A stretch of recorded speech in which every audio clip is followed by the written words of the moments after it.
В августе 2021 года, пока сидящие на кухнях и на лавочках у подъездов специалисты-эпидемиологи стремительно, буквально на ходу переквалифицировались в военных экспертов по Афганистану и Средней Азии, а в самой столице Афганистана, Кабуле, последний президент этой страны поднимался в воздух на забитом наличкой вертолете и улетал в закат, желая своим согражданам здоровья и хорошего настроения. Вдалеке от новостных кабульских телекамер происходило малоизвестное событие афганской войны. Ночью 16 августа, на следующий день после того, как президент Гани сбежал, а государство Исламская Республика Афганистан фактически перестало существовать, пав к ногам талибов, в аэропорту Кабула сел военно-транспортный самолет. На нем прибыли бойцы афганского командования специальных операций. Они прибыли в Кабул из Кандагара, города, расположенного почти в 500 километрах к югу от Кабула, в самом сердце провинций, которые считались вотчиной движения «Талибан». Несмотря на это, на протяжении месяца, середины июля,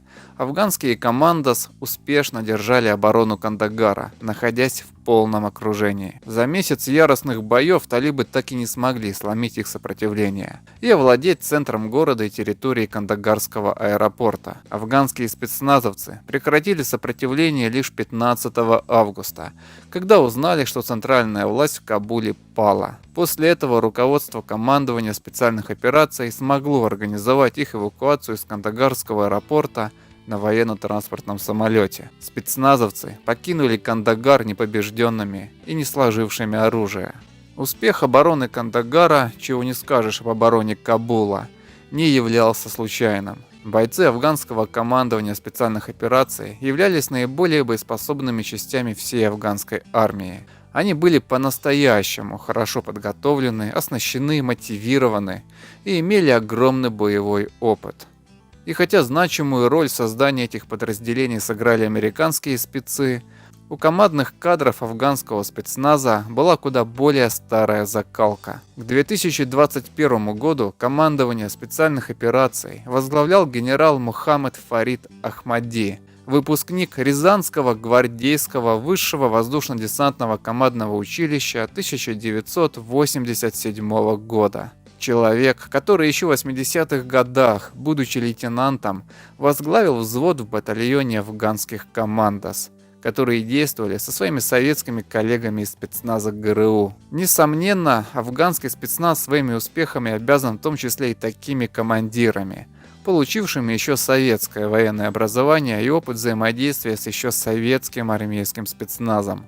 Характерно, что уже находясь на службе, воссозданной с помощью американцев афганской армии, генерал всегда гордо носил на своей парадной форме старую медаль за отвагу. Награду, утвержденную советским правительством Афганистана и полученную им еще в конце 80-х годов. За 10 лет до трагических событий в Кандагаре и Кабуле в 2011 году американский спецназ совершил рейд, в ходе которого был ликвидирован Усама бен Ладен.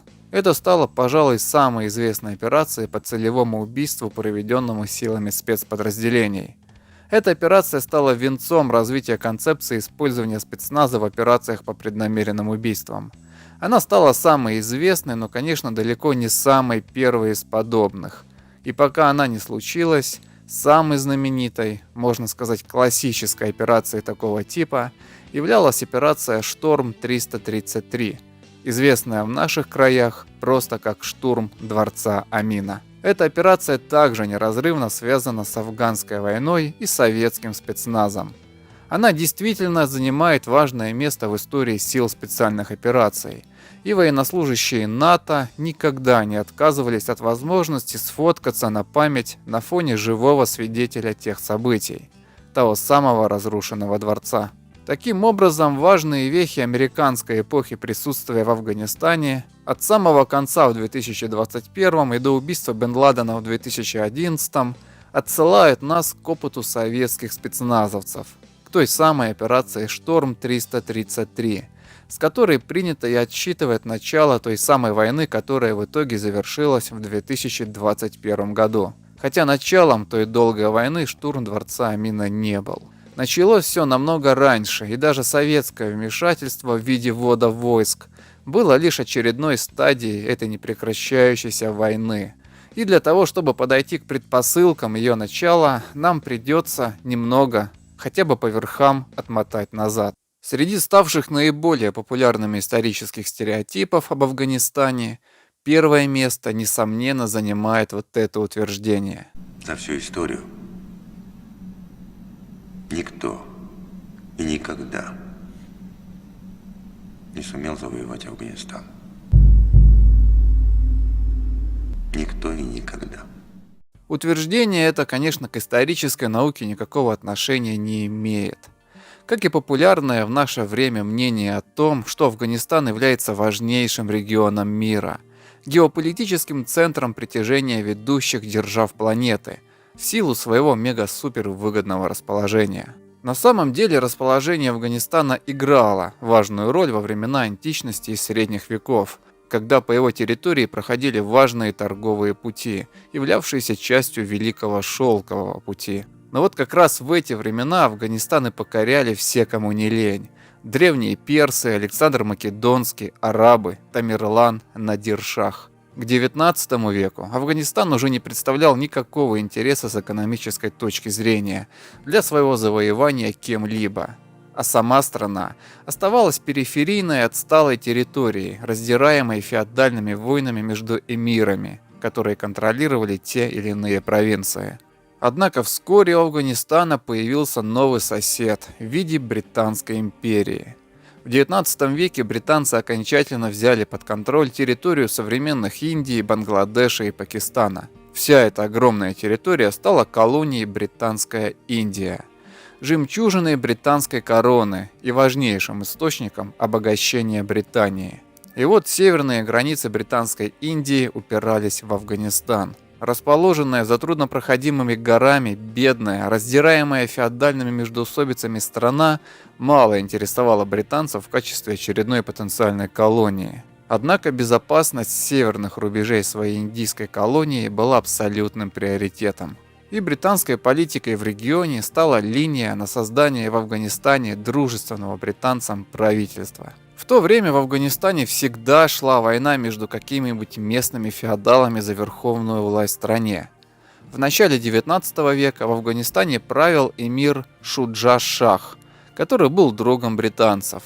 Но в ходе очередной разборки Шуджа-Шах был свергнут и бежал в Индию к своим британским друзьям. Власть в Кабуле захватил Дост Мухаммед.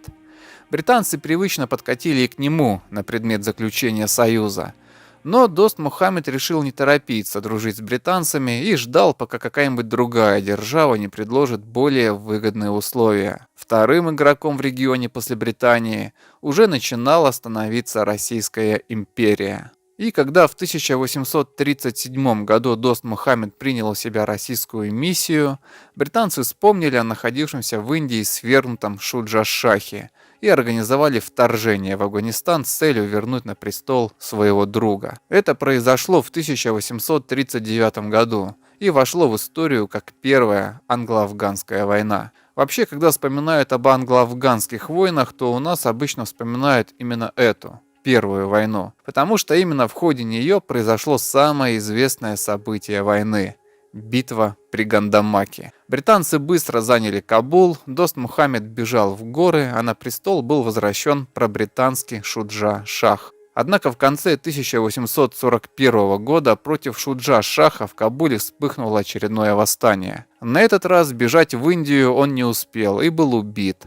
Остававшийся в Кабуле британский гарнизон был вынужден начать сложное отступление по горному зимнему Афганистану в условиях постоянных нападений афганцев. В ходе него и произошла битва при Гандамаке, когда отступающие британские войска были разгромлены на горном перевале и полностью уничтожены. Добраться до своих удалось лишь одному британцу, доктору Брайдену. Обычно пишут, что он оказался единственным выжившим из 16-тысячной британской армии. Из Кабула тогда действительно вышло 16 тысяч человек. Только около 12 тысяч из них были гражданские люди, составляющие многочисленный обоз. Британские войска насчитывали около 4,5 тысяч человек.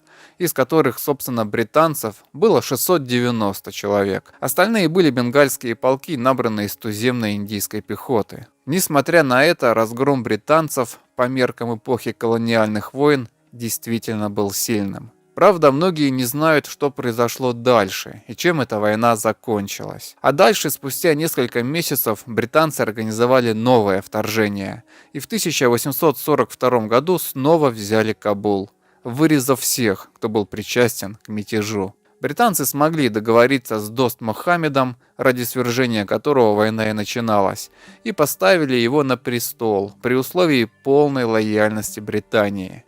Британцы победили в Первой англо-афганской войне. Дост Мухаммед в дальнейшем заключил военный союз с британской Остинской компанией и был верным союзником британцев вплоть до своей смерти в 1863 году. Престол унаследовал его сын Шир Али. К тому времени у Афганистана появился еще один могущественный сосед. В результате экспансии в Средней Азии вплотную к северным границам Афганистана вышла теперь и Российская империя. Теперь между Россией и Британской Индией оставалась лишь буферная зона в виде Афганистана. Так как отношения между двумя империями в то время были не очень, к тому моменту уже и Крымская война успела отгреметь, англичане очень опасались, что Россия в случае чего через Афганистан сможет нанести удар по жемчужине британской короне – Индии. Но никто, ни Россия, ни Британия не хотели захватывать Афганистан. Никому эта бедная и полная феодальных и родоплеменных противоречий страна была не нужна. В то же время и Россия, и Британия были намерены иметь в лице Афганистана союзника и сателлита, чтобы оказывать давление друг на друга. Поэтому и началось полное хитрых интриг, дипломатическое и политическое противостояние, которое вошло в историю как «большая игра». Именно интриги большой игры привели ко Второй англо-афганской войне. В 1878 году Россия побеждала Турцию в очередной войне и чуть не взяла Константинополь. Между Россией и Британией, которая этого не хотела, само собой, разразился новый этап дипломатической войны. На этом фоне, чтобы усилить давление на Британию, Россия решила активизировать свои усилия в Афганистане. Туда была направлена миссия генерала Столетова, которому, возможно, удалось чем-то склонить правящего в Кабуле Шир Али к антибританской позиции. Шир Али отказался пустить в страну британскую миссию. Опасаясь, что Афганистан уходит под российское влияние, британская армия в 1878 году снова вторглась в Афганистан. Началась Вторая англо-афганская война. Последствия этой войны были для Афганистана еще хуже, чем первой. Шир Али сбежал уже через месяц после начала вторжения, а его сын, зашедший на престол после ряда поражений, был вынужден подписать с Британией Гандамакский мирный договор в том самом селении Гандамак, где 45 лет назад британцы потерпели свое знаменитое поражение. По итогам договора Афганистан отказывался от самостоятельной внешней политики и обязался следовать строго в русле британской политики. Взамен новый эмир Афганистана получал от британцев ежегодный бонус в виде 600 тысяч рупий. Кроме того, по договору Афганистан уступал в пользу Британской Индии ряд приграничных районов. Впоследствии, в 1893 году, территориальные уступки были зафиксированы так называемой линией Дюранда по имени британского министра иностранных дел. Эта линия существенно отдалила границу Британской Индии за счет афганских территорий. Важнейшим последствием этого, которое сыграло огромную роль в 20 веке и продолжает играть в 21, было то, что основную часть населения Афганистана этнически составляли племена пуштунов, а линия Дюранда разделила территорию проживания пуштунов. Теперь часть из них осталась в Афганистане, все еще оставаясь наиболее многочисленной этнической частью страны, а часть перешла под юрисдикцию Британской Индии. На тот момент для британцев это было выдающееся дипломатическое достижение. Они отодвинули границу Британской Индии за счет территории Афганистана, окончательно обезопасив свою колонию. Следующие 40 лет Афганистан оставался полностью в лоне британской внешней политики. При этом страна входила в 20 век все такой же отсталой. политические институты оставались неразвиты. Почти после каждой смерти правителя разгоралась кровавая распря между претендентами на престол, а сама власть эмира не была абсолютной и строилась на лавировании интересов различной племенной знати землевладельцев на местах. Восстания племен были очень частыми. Процент грамотных людей в стране оставался на уровне нескольких процентов. Как итог, в Афганистане оставались сильны консервативные позиции с почти беспрекословным авторитетом исламского духовенства и красивыми старинными обычаями, такими как браки с несовершеннолетними, отсутствие прав у женщин, в том числе право на образование, отсутствие современной медицины. Феодальные отношения никак не хотели разлагаться. Из-за этого страна оставалась очень бедной. Ежегодная субсидия, которую платили британцы за отказ от самостоятельной внешней политики, составляла половину бюджета Афганистана. А мир вокруг стремительно менялся. Наиболее просвещенная часть афганского общества это понимала и выступала за радикальные реформы по аналогии с революцией Мэйдзи в Японии или движением молодотурок в Турции. Поэтому это движение называли молодоафганцами. И самым известным сторонником идеи молодоафганцев был Амануллах хан, который стал эмиром Афганистана в 1919 году. В возрасте 26 лет. Амануллах хан был просвещенным, образованным молодым человеком, мечтающим сделать Афганистан современным, независимым и сильным. Как только он зашел на престол, то объявил о полной независимости Афганистана, в том числе и во внешней политике.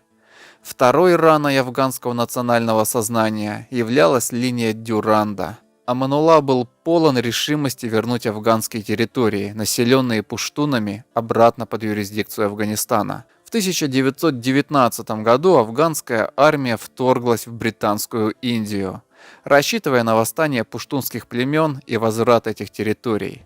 Началась Третья англо-афганская война. Афганцам в силу внезапности удалось даже захватить пару городов. Но очень быстро британцы ожидаемо нанесли им поражение и сами вторглись в Афганистан. Аманулла запросил мира, и в том же 1919 году короткая война закончилась. Британия признала полную независимость Афганистана. Но Аманулле пришлось согласиться с линией Дюранда. Соответственно, ежегодные субсидии британцы также перестали выплачивать. Аманулла не унывал. Теперь, добившись полного суверенитета, он сразу обратил свой взор на север, где образовался Советский Союз. Аманулла быстро установил с СССР тесные отношения. Собственно, Афганистан Амануллах хана первым в мире признал советское правительство. Аманулле нужно было вооружение для создания современной армии и многочисленное оборудование и технологии для ускоренной модернизации страны. Советский Союз в это время вел борьбу с басмачами, которые в 20-е годы все чаще, после поражений в Советской Средней Азии, уходили на свои базы в Афганистане. В обмен на поддержку Амануллы против басмачей, Советский Союз мог предоставить ему все необходимое для модернизации страны. А планы у Амануллы были грандиозные. В 1923 году он впервые дал Афганистану конституцию, а в 1926 году официально упразднил должность эмира и стал первым королем Афганистана. Модернизацию страны Аманулла видел в сломе феодальных отношений, ограничении привилегий местной племенной аристократии и духовенства. Были озвучены планы ввести всеобщее образование для всего населения, в том числе и для женщин. Пытаясь передать своему государству наиболее светский характер, Аманулла прекратил выплачивать исламскому духовенству традиционное жалование из казны, стараясь отделить духовенство от государства. А чтобы найти средства на стремительную модернизацию, установил новые налоги в отношении землевладельцев. Все эти меры встретили ожидаемое сопротивление. Население Афганистана не умело ни читать, ни писать, а все новости оно черпало из проповедей муллы в местной мечети. А местный мулла, лишившись денежного обеспечения за счет государства, очень быстро нашел общий язык с местным землевладельцем-феодалом, которого обложили новыми налогами. Поэтому очень скоро афганцы узнали, что король предал веру, попирает святые традиции и устои, и что запрет на браки с маленькими девочками, всеобщее образование и модернизация до хорошего не доведут, и нужно срочно плохого короля свергнуть. В 1928 году началось массовое восстание, поддерживаемое на местах аристократией и духовенством. Военным лидером восстания стал вот этот веселый мужчина, дезертир из афганской армии Хабибулла Калакани. За поддержкой он обратился к опытным людям, многочисленным басмачам, которые укрывались в Афганистане от Красной армии, пообещав им в случае свержения короля неограниченное использование Афганистана в качестве базы для набегов на советскую территорию. Король Аманулла, в свою очередь, обратился за прямой военной помощью к Советскому Союзу. Но советское руководство не торопилось вмешиваться в афганскую смуту. Однако, когда в начале 1929 года Аманулла был свергнут, а Кабул захватил Калакани и объявил себя эмиром, СССР сразу почувствовал последствия этого на себе. Вскоре крупный отряд басмачей с территории Афганистана вторгся в советский Таджикистан и захватил город Гарм. После боев за город с Красной армией басмачи отошли обратно в Афганистан под защиту нового эмира. Тогда советскому руководству стало ясно, приход к власти в соседней стране радикального исламистского движения ничем хорошим для советских среднеазиатских республик не обернется. Политбюро верно оценило ситуацию и направило советскому постоянному представителю в Афганистане следующую телеграмму. Победа реакционеров будет иметь тягчайшие последствия.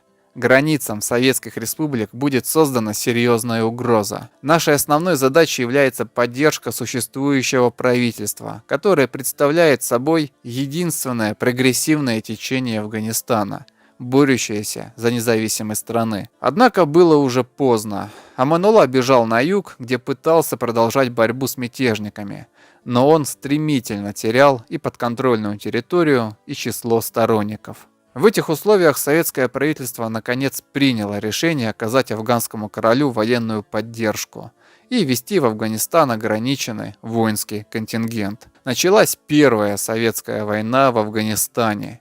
И да, мы все еще говорим о 1929, а не о 1979 годе. Однако события 1929 года, о которых у нас широко не очень известно, оказали огромное влияние на решение советского руководства спустя 50 лет. 15 апреля 1929 года отряд из 2000 кавалеристов с 4 пушками и 22 пулеметами перешел границу Афганистана. 800 кавалеристов были кадровые советские военные, остальные афганскими сторонниками короля. Операция была тайной. Советские военные действовали под псевдонимами. Официально их там не было. Задачей отряда было способствовать возвращению Амануллы хана на престол в Кабуле. Отряд захватил Мазари-Шариф и Балх.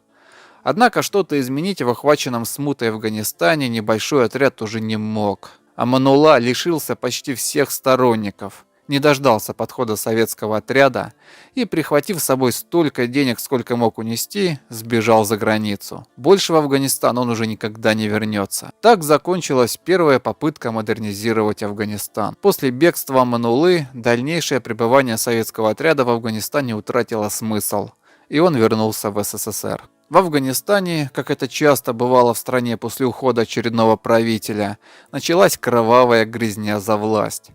Калакани продержался у власти 9 месяцев, после чего его сверг и казнил бывший министр обороны Мухаммед Надир Шах, который, в свою очередь, правил 4 года до 1933-го, пока его не застрелили. На престол взошел его 19-летний сын Мухаммед Захир Шах, которому было суждено править Афганистаном следующие 40 лет. Эти 40 лет в Афганистане были, наверное, наиболее стабильным периодом в истории Афганистана 20 века. Стабильным, конечно, относительно остальных периодов. Будучи, как и когда-то Аманулла хан, молодым человеком с западным образованием и современным мышлением, Захир Шах также понимал о необходимости модернизации своей полуфеодальной страны. Однако он сделал выводы из попытки реформ Аманулла хана и никогда так и не решился на кардинальные реформы. Однако при нем в 30-е годы в Афганистане был открыт первый университет. Шли аккуратные, не быстрые, но последовательные попытки расширить всеобщее образование. Было отменено обязательное ношение паранджи для женщин. Был создан парламент и регулярная армия с системой призыва. Во внешней политике Афганистан поддерживал тесные отношения со всеми соседями. Во Второй мировой войне поддерживал нейтралитет. В принципе, на пару десятилетий об Афганистане все забыли. Британцы уже давно понимали, что их Индии ничего не угрожает. Басмачей новое афганское правительство изгнало, чем удовлетворило СССР. Это еще раз подтверждает, что в 20 веке Афганистан уже не являлся никаким геополитическим пупом земли. Он интересовал только ближайших его соседей, для которых главное было безопасность своих границ. Но, как это часто бывает в истории, за долгим периодом кажущейся стабильности и спокойной размеренной жизни прячутся глубокие, нарастающие до поры до времени скрытые противоречия в обществе, которые после завершения периода этой самой стабильности выходят на историческую сцену в виде кровавой бури. Все эти десятилетия за молодым королем Захиршахом стояла куда более сильная личность, которая оказывала сильнейшее влияние на внутреннюю и внешнюю политику страны. Этой личностью был Мохаммед Дауд. Он был двоюродным братом короля и его верным единомышленником с видением Афганистана как централизованного светского современного национального государства. Дауд тоже получил иностранное образование, избрав карьеру военного. Он закончил военное училище во Франции и в 30-е годы стал генералом, возглавив Центральный армейский корпус, самый важный корпус в армии с зоной ответственности в Кабуле. Однако влияние Дауда простиралось куда дальше его должности. По сути, он стоял у истоков создания современной афганской армии. Дауд механизировал свои части, закупив у гитлеровской Германии 300 грузовиков, а также 180 орудий на заводе «Шкода» в Чехословакии. Все это он успел сделать в 1939 году, за несколько месяцев до начала Второй мировой войны, чтобы не испортить отношения с Британией, у которой афганцы, в свою очередь, закупили самолеты, создав свои ВВС. Шанс опробовать новую армию в бою представился уже в 1944 году, когда в Афганистане началось очередное крупное восстание племен. Подавлением восстания, при котором впервые массово использовались афганские ВВС, руководил Дауд. После этого успеха Дауд набрал еще больше аппаратного веса и в дальнейшем стал министром внутренних дел, министром обороны, а в 1953 году стал премьер-министром Афганистана, формально вторым человеком в стране после короля. Хотя на деле Дауд все больше вытеснял своего двоюродного брата от реального управления страной и по сути определял всю политику Афганистана. В 1947 году у границ Афганистана случилось новое, на многие десятилетия вперед определившее историю этого региона событие. В результате распада британской колониальной империи Британская Индия обрела независимость. На территории Северного Индостана было образовано независимое государство Пакистан, которое теперь стало соседом Афганистана. Пакистан тут же принялся воевать с Индией, и Дауд увидел в этом возможность исправить давнюю историческую, по мнению афганцев, несправедливость – вернуть Афганистану территории пуштунских племен за линией Дюранда. Теперь это была территория Пакистана, на которой больше не было сильной британской армии. И в 1950 году афганские войска вторглись в пуштунские приграничные территории Пакистана. После недели боев пакистанцы смогли отбросить афганцев обратно. Тогда Дауд понял, что армию нужно обновлять. Немецкая матчасть образца конца 30-х годов уже не тянула современную войну.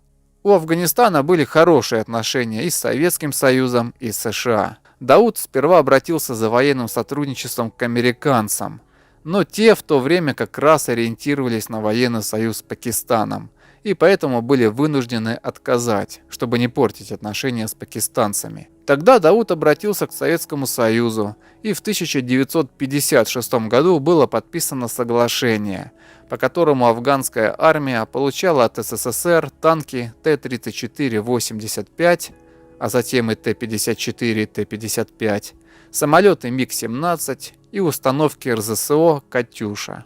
Кроме того, важным пунктом сотрудничества стала программа подготовки афганских офицеров в советских военных учебных заведениях. При Дауде в СССР прошли обучение около 4000 афганских офицеров. Тесное сотрудничество двух стран и частые поездки афганских военных, политиков, инженеров, врачей и студентов в Советский Союз привели к росту популярности социалистических идей в Афганистане.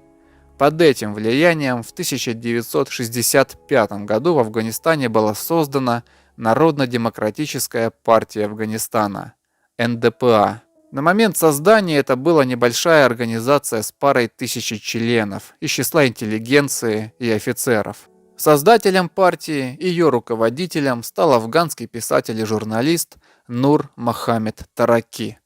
Вторым лидером партии, который вскоре создал отдельную фракцию, стал Бабрак Кармаль, который являлся депутатом парламента. НДПА стала первой коммунистической политической организацией в Афганистане, ориентированной на Советский Союз. С одной стороны, она становилась естественной оппозицией монархическому режиму Афганистана, но с другой стороны, у того режима, как видим, тогда были прекрасные отношения с Советским Союзом. Поэтому король и Дауд партию никак не прессовали, чтобы не ухудшить отношения с СССР. А с другой стороны, НДПА тоже особо не высовывалась и оставалась на периферии афганской политической жизни, в 60-е годы оставаясь все еще достаточно малочисленной. А главным политическим вектором в Афганистане в то время было продолжающееся усиление Дауда. В 1963 году король Захир-Шах, опасаясь растущего влияния своего родственника, отправил Дауда в отставку. Но талантов, авторитета и политической воли, как у Дауда, у Захир-Шаха не имелось. Наконец, в 1973 году, когда король был с визитом в Италии, Дауд совершил бескровный переворот. Без особого труда, с помощью армии, в которой он имел большой авторитет, захватив власть. Захир-Шах отрекся от престола и так и остался жить в Италии. Мохаммед Дауд стал официальным полновластным властителем Афганистана. Он упразднил монархию, провозгласил республику и стал одновременно и премьер-министром, и министром обороны, и министром иностранных дел. Вскоре была официально введена однопартийная политическая система во главе с партией, созданной Даудом. Вот такая вот республика. Как человек, 40 лет проведший в афганской политике и пришедший к власти в результате переворота, Дауд не собирался повторять ошибок прежних афганских правителей. Сразу после прихода к власти он устроил грандиозную чистку в политической элите, устраняя потенциальных конкурентов. Были арестованы и расстреляны более 100 крупных политиков, бизнесменов и военных, во главе с бывшим премьер-министром Афганистана Мохаммедом Майвандвалем. Впоследствии ни один год правления Дауда не обходился без объявления в газетах о раскрытии очередного заговора, в результате которого арестована очередная группа оппозиционеров. Короче, Дауд стал типичным афганским Саддамом Хусейном. Так же, как и лидер Ирака, Дауд продолжал свою очень гибкую политику и с СССР, и с США, умело лавируя на их противоречиях и извлекая свою выгоду и от Советского Союза, и от американцев. И точно так же устраивал обе страны. Дауд оставался сторонником неприсоединения Афганистана, гарантируя, что на его территории никогда не будет иностранных военных баз, что вполне устраивало советское руководство. С другой стороны, он установил тесные торговые отношения с Ираном и Саудовской Аравией, которые были важными союзниками США. Не клеились у него отношения только с Пакистаном, который стал главным врагом его режима. Злосчастная линия Дюранда является международно признанной границей между Афганистаном и Пакистаном. Однако афганское правительство ни при Дауде, ни до сих пор официально ее не признает. Дауд не оставлял надежды отжать у Пакистана земли Пуштунистана, которые он считал исконно афганскими. Поэтому в 60-е годы он сменил тактику и вместо открытой конфронтации с Пакистаном развернул в приграничных территориях партизанскую войну, посылая туда подразделения афганских спецназовцев, которые должны были разжечь там восстание пуштунских племен. Король Захир-Шах эту стратегию не поддерживал, и когда он отправил Дауда в отставку, поддержка пуштунских племен в Пакистане прекратилась. Однако, когда Дауд сверг короля и стал диктатором Афганистана, в Пакистане снова забеспокоились. Поэтому пакистанское правительство, которое тогда возглавлял Зульфикар Бхутто, приняло решение на ведение против режима Дауда гибридной войны. Примерно то же самое, что сам Дауд делал против Пакистана, только куда более продуманно и масштабно. Целью этой кампании было объявлено свержение Дауда и установление в Афганистане дружественного Пакистану режима, который никогда не будет покушаться на пуштунские земли в Пакистане. Это решение было принято пакистанцами в 1975 году, и с тех пор за прошедшие полвека ни на один год его реализация не прекращалась. Ни СССР, ни США, ни НАТО, ни кто-либо еще никогда не был настолько долго и сильно вовлечен во внутренние дела Афганистана, как Пакистан. Поэтому, когда в следующий раз будете слышать офигительные истории про великую мировую шахматную партию, которую мировые державы разыгрывают в Афганистане, помните, что главный и единственный по-настоящему заинтересованный игрок в регионе последние 50 лет – это Пакистан. А как лучше всего свергнуть режим в стране, где 1970 годам 92% мужчин и 95% женщин оставались безграмотными, а свыше 40% населения жили в условиях нищеты? Ну, конечно же, с помощью идеи исламского фундаментализма и джихада. И у Пакистана были для этого все возможности. Пакистан, как сейчас, так и тогда, являлся страной с очень большой армией и мощными спецслужбами. В 20 веке правление военных и военные перевороты были для страны нормой. А в основе государственной идеологии по сей день сохраняется исламизм, закрепленный на государственном уровне. В стране наряду с государственной судебной системой действует шариатский суд. Поэтому пакистанцы сделали ставку на афганскую радикальную клерикальную исламистскую оппозицию. Дауд, выстраивая диктатуру светского характера, настроил против себя афганское духовенство, которое было традиционно сильно в Афганистане. Лидеры афганских исламистов бежали в Пакистан, где их брала под крыло пакистанская межведомственная разведка, спецслужба с заслуженной репутацией одной из самых мощных в мире.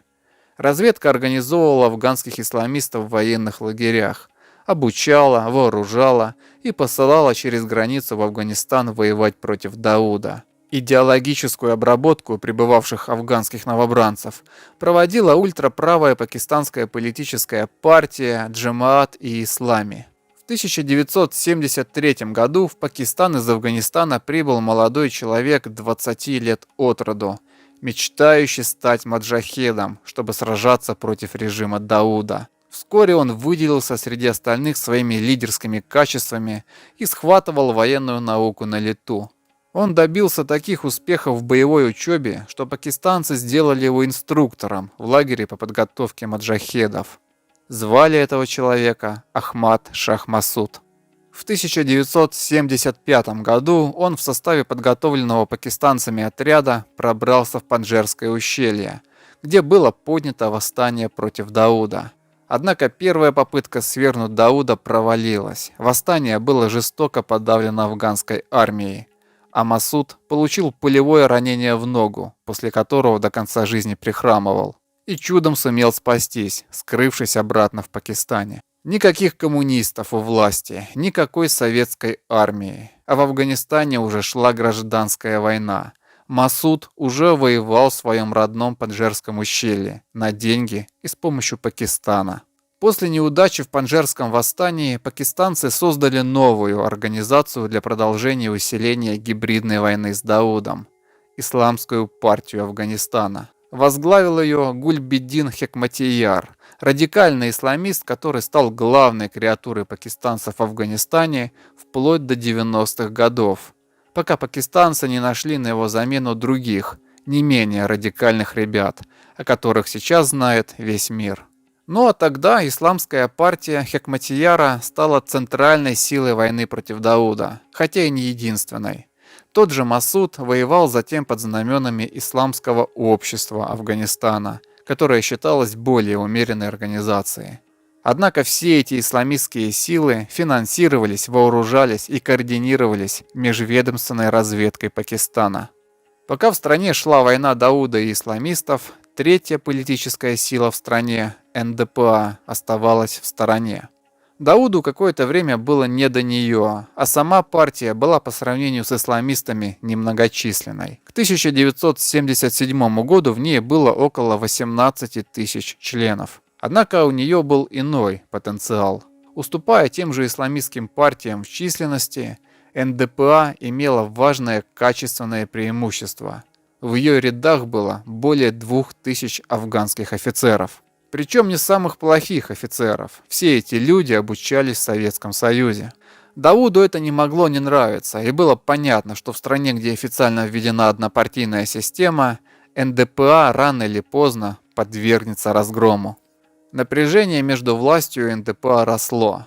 Нужна была искра, и она произошла 17 апреля 1978 года, когда в Кабуле неизвестными был убит Мир Хайбар, один из известных лидеров НДПА. Полиция виновных не нашла. 19 апреля похороны Хайбара переросли в спонтанный митинг, на который вышли 30 тысяч человек. На митинге звучали обвинения Дауда в убийстве и лозунги «Долой произвол» и «Да здравствует демократия». НДПА призвала жителей Кабула выйти на повторную демонстрацию 1 мая. Тут нужно заметить, что несмотря на малочисленность в масштабах страны, НДПА, представляя собой студентов, интеллигенцию и офицеров, была преимущественно представлена как раз в столице, где обладала серьезной поддержкой. 24 апреля Дауд собрал совещание с министром обороны, министром внутренних дел и американским послом в Афганистане Теодором Эллиотом. Американский посол, как представитель главной на планете демократии, настойчиво советовал Дауду без суда и следствия арестовать всех членов НДПА, а партию запретить. Министры поддержали мнение посла. Это был период, когда Дауд в своей политике лавирования как раз сделал шаг в сторону американцев, так как собирался подписать торговое соглашение США на $500 миллионов. Опытный политик почувствовал, что сейчас можно нанести удар по НДПА, и СССР это проглотит. Это было в стиле Дауда. Получив деньги от американцев и вернувшись из США, он затем сделал бы шаг в сторону СССР, кое-где обломав американцев. В этом была вся его политика. В Советском Союзе это понимали.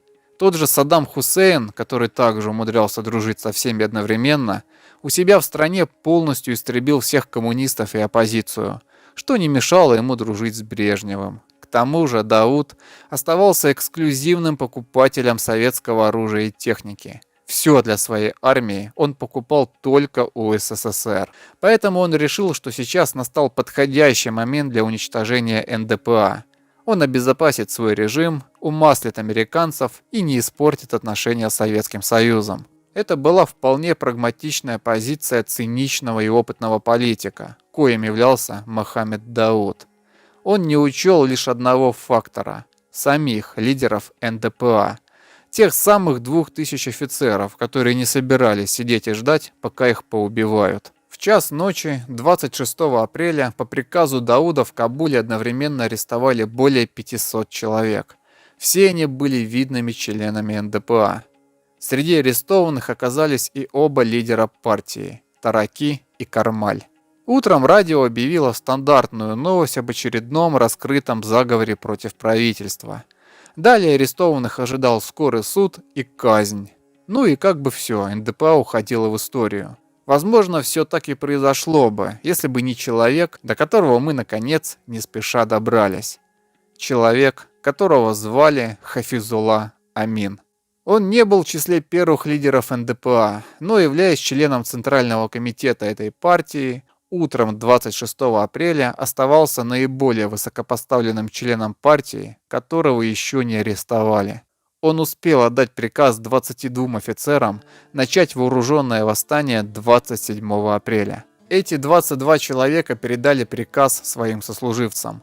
Однако большая часть офицеров афганской армии, являвшихся членами НДПА, на следующий день понятия не имели, что начнется восстание. Утром 27 апреля командиры 4-й и 15-й танковых бригад выдвинули свои танки в Кабул, к президентскому дворцу Дауда. Начальник штаба ВВС полковник Абдур-Кадыр обеспечил поддержку восставших авиацией. Танкисты захватили здание Кабульского радио, Министерства внутренних дел, но столкнулись с упорной обороной президентского дворца, которые обороняли 2000 гвардейцев со своими танками. Первая попытка взять дворец провалилась, и восставшие, потеряв подбитыми 2 БМП, отступили. Эта заминка позволила министру обороны и начальнику главного штаба, которые оставались верными Дауду, добраться в штаб Центрального армейского корпуса, который располагался за городом, во дворце Таджбек. Именно это место стало центром организации попыток подавить восстание. Таджбек являлся королевской резиденцией в европейском стиле, которую построил в 20-х годах король Амануллах хан.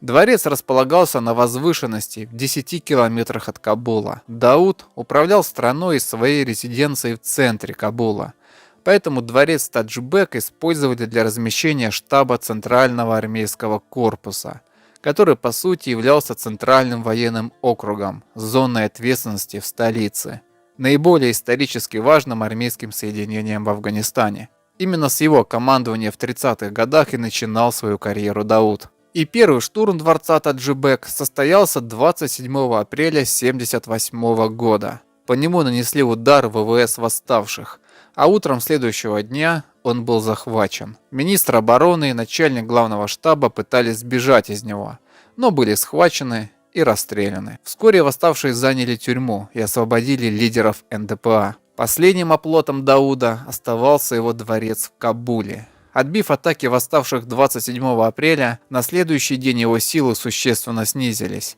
Среди офицеров гвардии, оборонявших дворец, были члены НДПА. И когда они узнали, что сражаются не против исламистов, а своих товарищей по партии, то перешли на сторону восставших. После этого на стороне Дауда остались лишь высокопоставленные члены его ближнего круга. Утром 28 апреля парламентер восставших, старший лейтенант Имамуддин, предложил Дауду сдаться, но Дауд лично выстрелил в него и ранил, после чего ответным огнем и Дауд, и все, кто находились вместе с ним, были убиты. Власть перешла к Народно-демократической партии Афганистана, чего совсем недавно не мог предположить никто. По сути, все восстание, которое вошло в историю под названием «Апрельская революция», явилось спонтанным действием членов НДПА, направленным на защиту своих жизней в ответ на репрессии Дауда. И вся инициатива принадлежала горстке людей, 22 офицерам и Хафизуле Амину, для которого восстание стало звездным часом. Когда спустя несколько дней газета «Кабул Таймс» опубликовала список нового правительства, то после главы НДПА Тараки и его заместителя Кармаля, третьим по значимости человеком, был указан портрет Амина.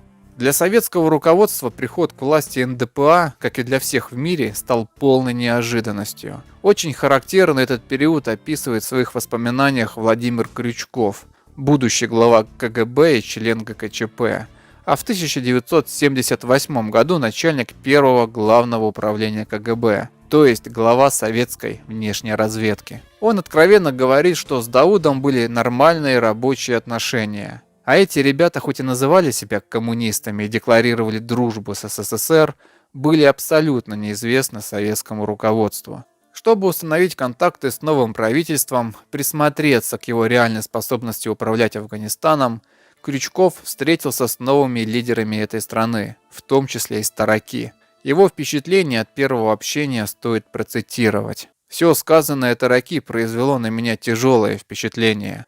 Оно было пронизано революционной романтикой, верой в социалистическое будущее и оптимизмом, за которым скрывалась неопытность политика, и я бы даже сказал, какая-то детская наивность. Я слушал и просто диву давался. Прошло всего каких-то 3 месяца после апрельской революции, а афганское руководство, включая президента, уже вознеслось до небес, потеряло всякое чувство реальности». Тараки рассуждал о том, что НДПА, решившись на революцию, добившись победы, была права исторически. А вот Москва со своим скептицизмом как раз нет. То, что сделано в Советском Союзе за 60 лет советской власти, в Афганистане будет осуществлено за 5 лет, восклицал президент. На вопрос, какой будет позиция новой власти в отношении ислама, последовал примечательный ответ. Приезжайте к нам через год, и вы увидите, что наши мечети окажутся пустыми. Пожалуй, одного этого заявления было достаточно для того, чтобы понять: новый режим обречен. Как видим, уже в 1978 году опытный разведчик Крючков дал точную оценку судьбе режима НДПА. На чем была основана такая негативная оценка советской разведки нового афганского режима? Прежде всего, самой НДПА как в политической силе. Обратимся еще раз к Крючкову. По целям, по устремлениям в апрельское выступлении были, конечно, признаки революционного характера. Однако в нем не принимали участие широкие массы. Совершили переворот одиночки, без четкой программы. Люди наивные, недостаточно цельные по своим взглядам, в действиях которых проявилось слишком много эмоциональности и отсутствовал трезвый расчет. Это были деятели с разными политическими убеждениями, идейными позициями, не имевшие каких-то определенных представлений о путях построения нового общества.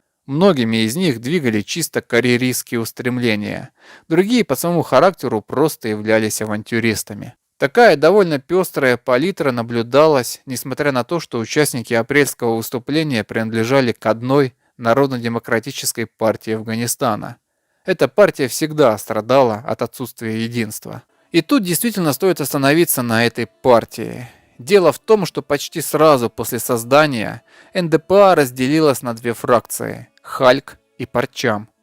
Хальк характеризовали как более агрессивную и радикальную, а Парчам как умеренную. Буквально за год до апрельской революции две фракции формально объединились.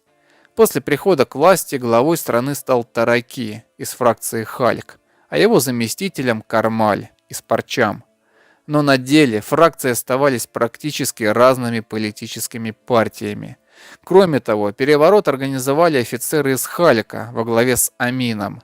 И после прихода к власти Амину и его сторонникам было непонятно, почему это парчист Кармаль стал вторым лицом в государстве, а он, герой революции Амин, нет. Амин был авантюристом, завоевавшим определенный авторитет и сторонников по итогу переворота, а амбиции у него были не хуже, чем когда-то у Дауда. Так что буквально через пару месяцев после захвата власти в НДПА началась внутренняя борьба, инициируемая Амином. Ее целью стало уничтожить фракцию Парчам и ее лидера Кармаля. В августе 1978 года было объявлено о раскрытии масштабного заговора революционеров и империалистов. Империалистами и контрреволюционерами оказались несколько сотен членов Парчам, в том числе министр обороны и начальник генштаба. Они были расстреляны и заменены людьми Амина из Халька. Лидер Парчам, Бабрак Кармаль, был отстранен от своего поста и направлен послом в Чехословакию. Затем он также был обвинен в контрреволюции и остался в Чехословакии в качестве политического изгнанника. Так Амин стал вторым человеком в Афганистане. Глава страны Тараки тем временем проводил в жизнь реформы. Первые декреты отменяли задолженность крестьян от ростовщиков, уравняли права женщин и мужчин, установили минимальный возраст вступления в брак. Ну а затем вышел указ номер 8 о земельной реформе. Тараки решился на то, на что не решались ни Дауд, ни Захир-Шах. Решил отнять землю у землевладельцев. По оценке советских советников-аграрников, в Афганистане имелось около 7 тысяч наиболее крупных хозяйств, которым принадлежало свыше 1 миллиона гектаров наиболее возделываемой земли, с которых необходимо было начать конфискацию излишков и перераспределение среди средних и бедных крестьян. Однако НДПА в той или иной степени отняла землю у 270 тысяч хозяйств, 250 тысяч из которых по всем параметрам относились к середнякам, а не крупным феодалам-землевладельцам. Это резко повернуло против власти подавляющую часть афганского крестьянства. Ну и как проводилась реформа на местах, можно проследить по провинции Кунар. Летом 1978 года местный назначенец НДПА, который сам в свою очередь был землевладельцем, приказал арестовать уважаемого муллу и старейшину племени Мухаммада Садыка. Обвинение было стандартным – контрреволюция. На самом деле чиновник решил таким образом решить в свою пользу давний земельный спор с Садыком. и отжать себе его наделы. Попытка ареста привела к перестрелке с местными жителями, которые вышли защищать Садыка. В ответ НДПА послала на подавление выступления войска. В ответ на это уже вся провинция поднялась на восстание. Однако вскоре племенное восстание, начавшееся из-за коррупции и злоупотреблений чиновников НДПА на местах, переросло в нечто большее. Провинция Кунар находится на границе с Пакистаном, и восстание стало настоящим подарком для Пакистана и Исламской партии Афганистана. Приход к власти вместо Дауда коммунистов никак не изменил стратегии Пакистана на свержение и этого правительства и установление в Кабуле своих ставленников-исламистов. В провинции Кунар стали появляться эмиссары Исламской партии и предлагать оружие повстанцам в обмен на вступление в ряды партии. Очень быстро участок границы между Афганистаном и Пакистаном в Кунаре превратился в проходной двор для отрядов исламистов. Именно через Кунар весной 1979 года Ахмад Шах Масуд со своим отрядом снова пересек границу и прошел в Панджшерское ущелье, где во второй раз развернул партизанскую войну. В марте 1979 года один из самых авторитетных духовных лидеров Афганистана, Сибгатулла Маджидиди, который в то время, само собой, находился в Пакистане, из того самого Пакистана издал фетву с призывом вести священную войну, джихад, против безбожного коммунистического правительства в Кабуле. А уже через 2 дня после этого, 14 марта 1979 года, начался вооруженный мятеж на западе страны, в Герате. Но на этот раз восстали не племена, а военные из 17-й пехотной дивизии. Именно эту дату принято считать началом полномасштабной гражданской войны, которая длилась до 2021 года. Через месяц после Герата была попытка мятежа в Джалалабаде частей 11-й дивизии, а в августе восстал 444-й элитный полк «Командос». Причиной перехода военных на сторону исламистов была не только фетва о джихаде, хотя в религиозном Афганистане и она сыграла огромную роль. Дело в том, что многие афганские офицеры тоже были землевладельцами в своих родных селениях. Недальновидная земельная реформа ударила и по их интересам. Земли лишились либо они, либо их родные кланы и племена. В Афганистане и по сей день человек определяет себя в первую очередь с племенем и кланом. Например, в первую очередь человек является пуштуном из племени Сафи, а лишь затем афганцам. Традиционные связи оставались очень сильны, а НДПА их разрывала, стремительно пополняя ряды своих противников в исламских отрядах. Помимо этих факторов, важно помнить о чистке, которую устроил в армии Амин. Сотни офицеров были арестованы и расстреляны. Глядя на это, многие переходили на сторону исламской оппозиции. В результате к осени 1979 года число офицеров в армии сократилось в 10 раз, в 10, а численность всей армии вдвое, со 100 тысяч до примерно 50 тысяч человек. Все остальные дезертировали или перешли к исламистам. За 1,5 года своего правления НДПА лишилась той опоры в виде офицерства, которая и позволила ей взять власть. Теперь эта власть стремительно рушилась. Сразу после мятежа в Герате 20 марта 1979 года Тараки прибыл в Москву, где впервые обратился к советскому правительству с просьбой прямой военной поддержки путем ввода советских войск в Афганистан. После совещания Политбюро Брежнев на личной встрече сказал Тараки: «Теперь о вопросе, который вы поставили в телефонном разговоре с Косыгиным и затем здесь, в Москве, насчет возможности ввода советских частей в Афганистан. Мы этот вопрос всесторонне рассматривали, тщательно взвешивали. И скажу прямо, этого делать не следует». Этому решению предшествовали консультации с военными, в ходе которых начальник генерального штаба маршал Гарков, его заместитель и начальник главного оперативного управления Генштаба генерал Варенников, начальник ГРУ генерал Ивашутин предостерегали о вводе войск в Афганистан. С учетом имеющейся аналитической информации ГРУ, военные четко обрисовывали перспективы втягивания в затяжной внутренний конфликт, который не имеет военного решения. Эту точку зрения поддержало КГБ. Никто не хотел ввязываться в афганскую гражданскую войну.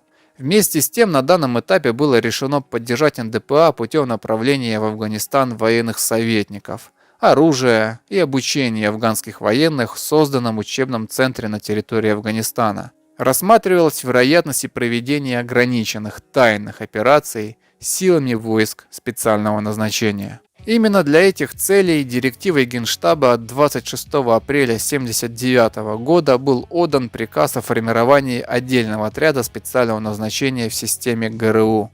Это и стало началом истории 154-го отдельного отряда спецназа ГРУ. 154-й отряд стал на тот момент уникальным подразделением спецназа.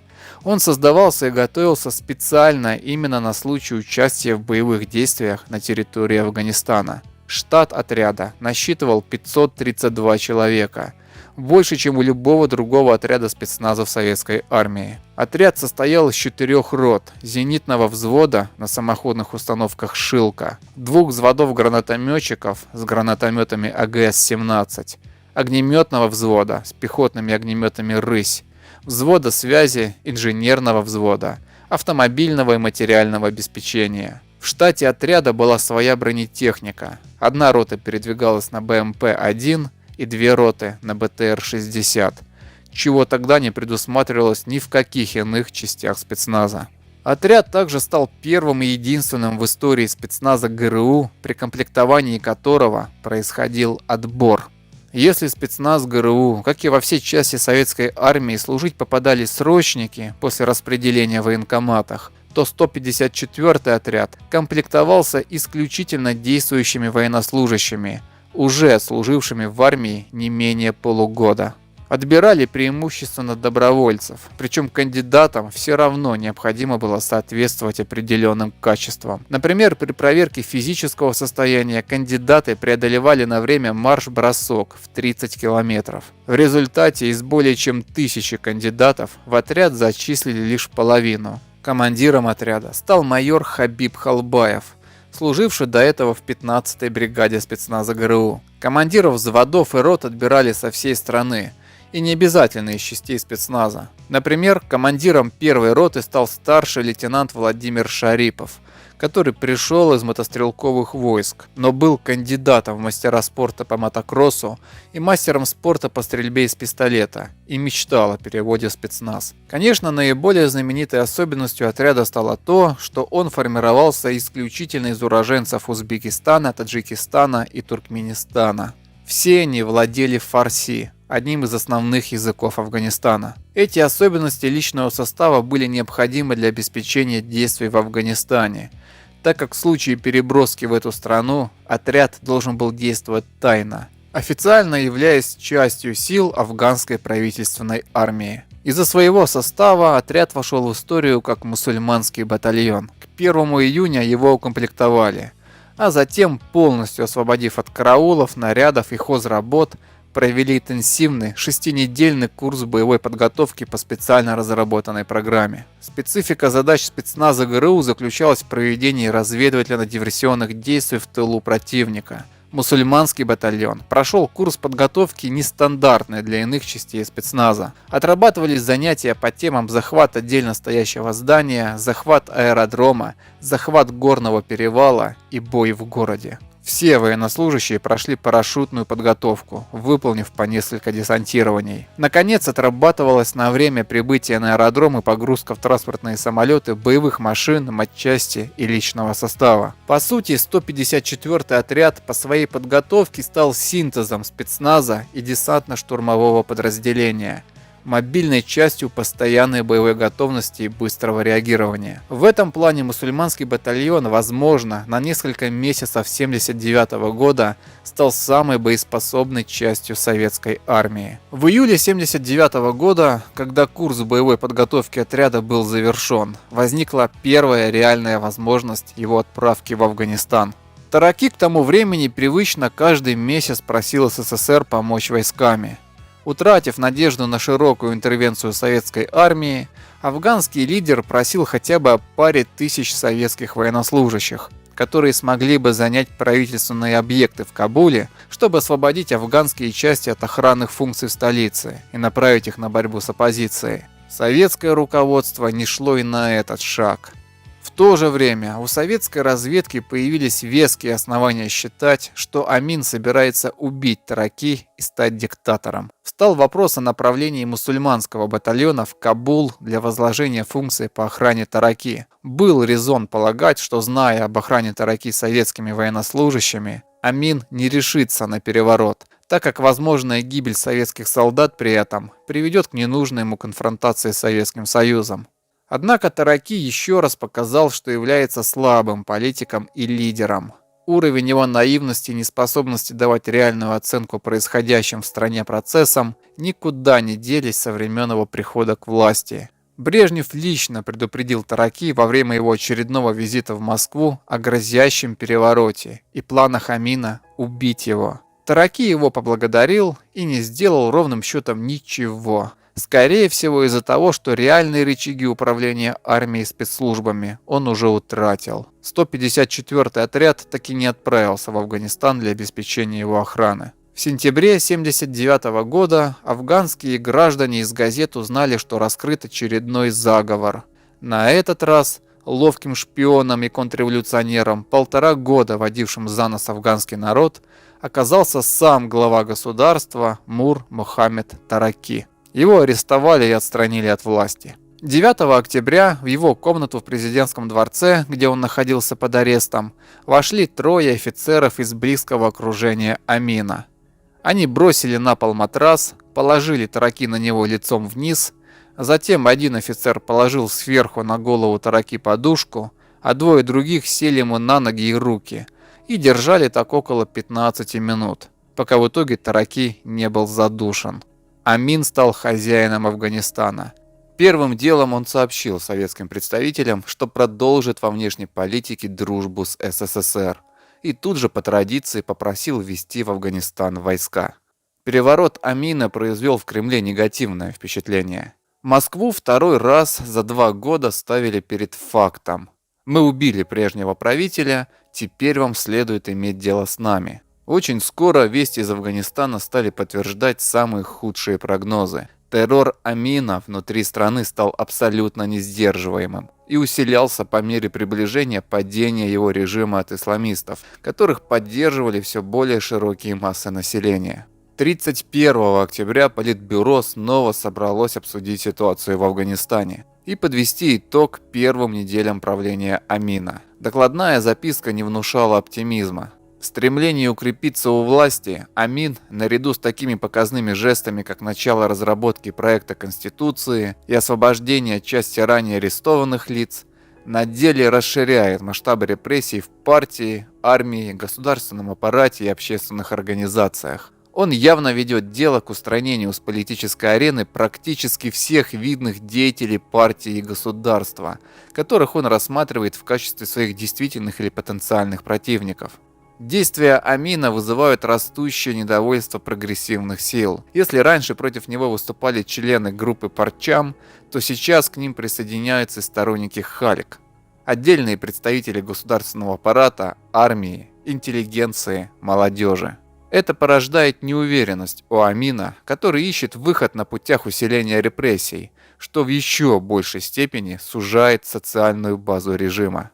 Доклад не оставлял сомнений. Режим Амина падет очень скоро. У СССР вырисовывались 2 перспективы: вмешаться каким-либо образом в афганские события, либо пассивно наблюдать, как к власти придут исламисты. И здесь перед глазами советских лидеров встал 1929 год. События полувековой давности повторялись с пугающей точностью. Тогда просоветски настроенный прогрессивный король Афганистана потерял власть под ударами исламистов. Советский Союз не вмешивался, и лишь когда пришедшие к власти исламисты стали вторгаться отрядами басмачей в советские республики, СССР запоздало ввел небольшой отряд, который уже не успел помочь королю вернуть власть. Афганистан тогда более чем на год погрузился в кровавую смуту, и все это время Красная Армия вела бои с басмачами, которые укрывались в Афганистане. Казалось, сейчас все идет по тому же сценарию. Политбюро промедлило, не послало небольшой отряд, который, возможно, предотвратил бы смерть Тараки и притормозил бы падение афганской государственности. И вот сейчас Тараки мертв, а приход к власти исламистов стал вопросом времени. Тут у нас до сих пор жив миф про то, что Амин был агентом ЦРУ и собирался стать американским союзником, что при нем Афганистан чуть ли не в НАТО бы вступил. Понятно, откуда взялся этот миф. Это было стандартным советским идеологическим оправданием свержения Амина, придуманным уже задним числом, когда война в Афганистане шла вовсю. В действительности никто тогда в советском руководстве не обсуждал всерьез связь Амина с США, потому что ее никогда не было. Советская разведка отлично владела ситуацией в Афганистане, и всех беспокоила реальная угроза. А она заключалась в радикальной исламизации Афганистана с последующей угрозой советской Средней Азии. Что уж говорить, в эти дни советские руководители чуть ли не с ностальгией вспоминали, когда у власти был диктатор Дауд. До апреля 1978 года, то есть до апрельской революции, казалось, ничто не предвещало каких-то осложнений в советско-афганских отношениях. И вдруг в соседней стране, с которой мы имели протяженную сухопутную границу, пришли к власти крайне левые радикалы, которые в считанные дни полностью изменили ситуацию не только в самом Афганистане, но и во всем регионе. Вместо традиционно дружественного Советскому Союзу государству на нашем южном фланге реально замаячила перспектива появления крайне опасного, враждебного нам соседа. До этого времени афганское общество, хотя и было глубоко религиозным, тем не менее не отличалось исламским фундаментализмом, что было для нас крайне важным, поскольку не создавало основы для политического экстремизма. Однако аминовские репрессии вызвали джихад, священную войну, быстро распространившуюся по всей территории страны. В результате фундаменталистский фактор не только вставал на повестку дня, но и мог оказаться доминирующим. Всех беспокоил исламский фактор. В Москве исходили из того, что возобладание исламского фундаментализма в Афганистане быстро перекинется и на среднеазиатский регион Советского Союза. Никакого ЦРУ, никакого НАТО, никакой Америки, которой до 1979 года было абсолютно начихать на Афганистан. Исламизм, взращенный региональной державой Пакистаном, с помощью косяков и перегибов неумелых реформаторов из НДПА. Мнение Крючкова поддерживает и легендарный глава нелегальной разведки КГБ в то время генерал Юрий Дроздов, который считал, что если бы не вмешательство СССР, то таджикская трагедия произошла бы на 15 лет раньше. Под трагедией он, конечно, имел в виду гражданскую войну в Таджикистане в 90-е годы, где важную роль играли исламисты, в том числе и с афганской поддержкой. История не знает сослагательного наклонения, и мы не узнаем, что произошло, если бы советское руководство вновь решило не вмешиваться. И, скажем, в 1980 году в Афганистане к власти пришли бы исламисты. Этого мы не узнаем, потому что на этот раз советское руководство решило вмешаться. В пользу этого решения был один фактор. У Амина все еще оставалась умеренная позиция внутри НДПА, который возглавлял находящийся в политической эмиграции в СССР Бабрак Кармаль. Замена Амина на Кармаля давала шанс на установление в Афганистане власти прогрессивных сил, которые умеренной политикой отберут социальную базу у исламистов и предотвратят их приход к власти. Заменить Амина на Кармаля можно было только военной силой. Этой силы у Кармаля, разумеется, не было. Эту операцию должна была осуществить советская армия. Оставалось решить, как это делать. Какого рода это будет военная операция? Было два варианта действий. Ввод войск на длительный, неограниченный срок с достаточно широким привлечением советских вооруженных сил и их нахождением в Афганистане до полной нормализации обстановки. Либо стремительная операция относительно небольшими силами по свержению Амина, силовой поддержкой прихода к власти сторонников Кармаля и последующим выводом советских войск. Как помним, все высшее военное руководство СССР было в принципе против ввода войск в Афганистан. Но когда политическое решение было принято, то, разумеется, Гарков, Ахрамеев и Вареников поддержали второй вариант – быструю военную операцию по смене власти в стране с последующим выводом войск обратно в СССР. Именно этот вариант и был выбран. План получил название «Байкал-79». Он предусматривал сперва официальный ввод войск в Афганистан по просьбе афганского правительства. Затем введенные войска должны были провести стремительную операцию по захвату 17 важнейших правительственных объектов в Кабуле, свергнуть Амина, обеспечив приход к власти Кармаля. Для операции привлекались две мотострелковые дивизии, 105-я и 108-я, которые входили через советско-афганскую границу, а также части ВДВ в лице 103-й воздушно-десантной дивизии и 345-го отдельного парашютно-десантного полка, которые десантировались посадочным способом на аэродром. Привлекались части спецназа в виде 154-го отряда ГРУ и спецназа КГБ. Всего группировка, которая входила в Афганистан, насчитывала около 30 тысяч человек. Современная оценка принятия решения о вводе войск в Афганистан традиционно представлена двумя крайностями. Первая – строго осуждающая. Афганистан – это преступная агрессия СССР против афганского народа, за которое надо платить и каяться. В качестве иконы для этой точки зрения остается гнусная, полная клеветы и откровенного желтостраничного вранья речь академика Сахарова в 1989 году. Вторая точка зрения сугубо оправдывающая. Ее сторонники свято верят, что КПСС времен Брежнева вступила в Афганистан исключительно, чтобы помочь афганскому народу строить социализм. Заламывая пальцы, перечисляют, сколько там СССР бесплатно понастроил для афганцев. Понастроил. И про это скажем чуть позже. Мы же тут попытались не осудить и не оправдать советское решение, а объяснить его. Не с позиции вашей личной политической ориентации, а с позиции принципа историзма. Потому что ваши личные политические взгляды не должны искажать вашу реальную объективную оценку нашей истории. Ввод войск в Афганистан не был агрессией с точки зрения международного права. Он был осуществлен по просьбе афганского правительства на основании заключенного в 1978 году договора о дружбе и сотрудничестве. Это было не преступное вторжение, а интервенция в страну, где уже шла гражданская война. В то же время интервенция эта была не внезапным порывом помощи братскому афганскому народу, а прагматичной вынужденной мерой, направленной на безопасность границ СССР. Несколько десятилетий до этого афганский братский народ жил под властью монархов и диктатора, которые свой народ нормально так угнетали. И как-то ничего, СССР все устраивало, пока эти режимы гарантировали ему спокойные южные рубежи. Брежнев и Суслов не были как персонаж доктора Зло, которые сидят у настольного глобуса и потирают ладоши. Так, на кого бы нам еще напасть? И сказочными феями они не были, чтобы вот так вот вести войска для того, чтобы просто начать бесплатно строить в соседней полуфеодальной стране. Просто так, из доброты душевной и интернационального долга. На дворе был 79-й год. Социализм и интернациональный долг для этих людей были пустым звуком. На момент принятия решения о вводе войск секретарем ЦК КПСС уже был, например, Михаил Горбачев, которого те самые Брежнев и Суслов лично продвигали по карьерной лестнице.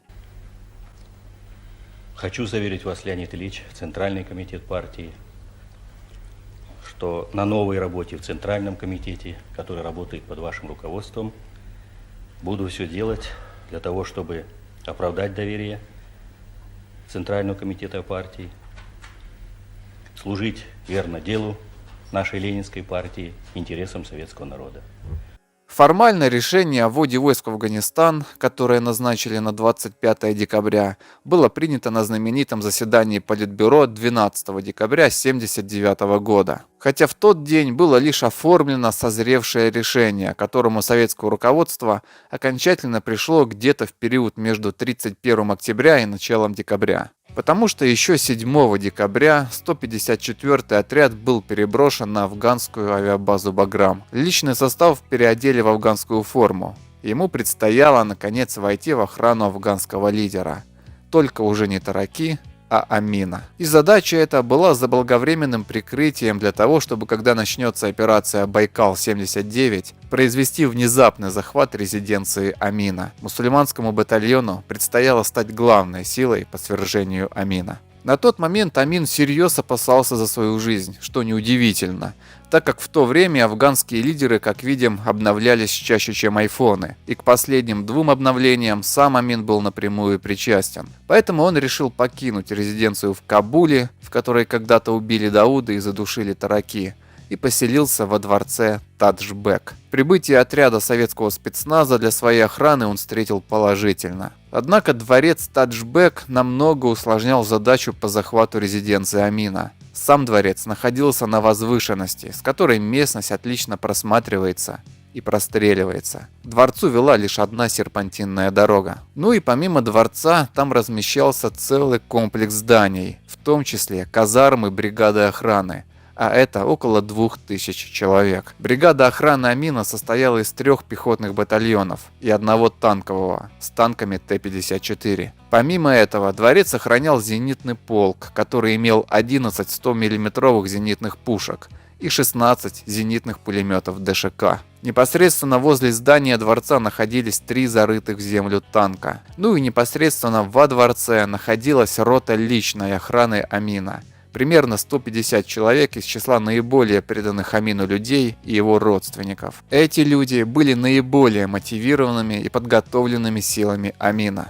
13 декабря 154-й отряд совершил марш из Баграма в район Таджбек, где присоединился к силам охраны Амина. Прибыв на место, офицеры отряда стали разрабатывать план совместной с афганцами боевой подготовки по организации обороны района дворца. О том, что им предстоит штурмовать дворец, никто, включая командира отряда майора Халбаева, на тот момент еще не знал. Лишь 17 декабря в Афганистан прибыл полковник Колесник, заместитель начальника специальной разведки ГРУ, то есть человек, который в ГРУ курировал войска спецназа. Именно ему поручили организовать штурм дворца Амина. Лишь после этого Колесник сообщил командиру мусульманского батальона и его ротным, что им предстоит штурмовать, а не защищать дворец. При этом для остального личного состава это оставалось тайной. К тому времени главными советскими военными советниками в Афганистане были генерал-полковник Магомедов от Министерства обороны и генерал-лейтенант Иванов от КГБ. Генералы-советники предложили план, по которому 154-й отряд должен был одновременно захватить и генеральный штаб, и Кабульский аэродром, и здание афганской госбезопасности, и дворец Таджбек. Для этого на каждый объект силы отряда распылялись буквально повзводно, а для резиденции Амина оставались 1 рота и 2 взвода. На совещании все подчиненные утвердительно кивали, соглашаясь с планом. И если бы все пошло по этому плану, вероятно, фраза «штурм дворца Амина»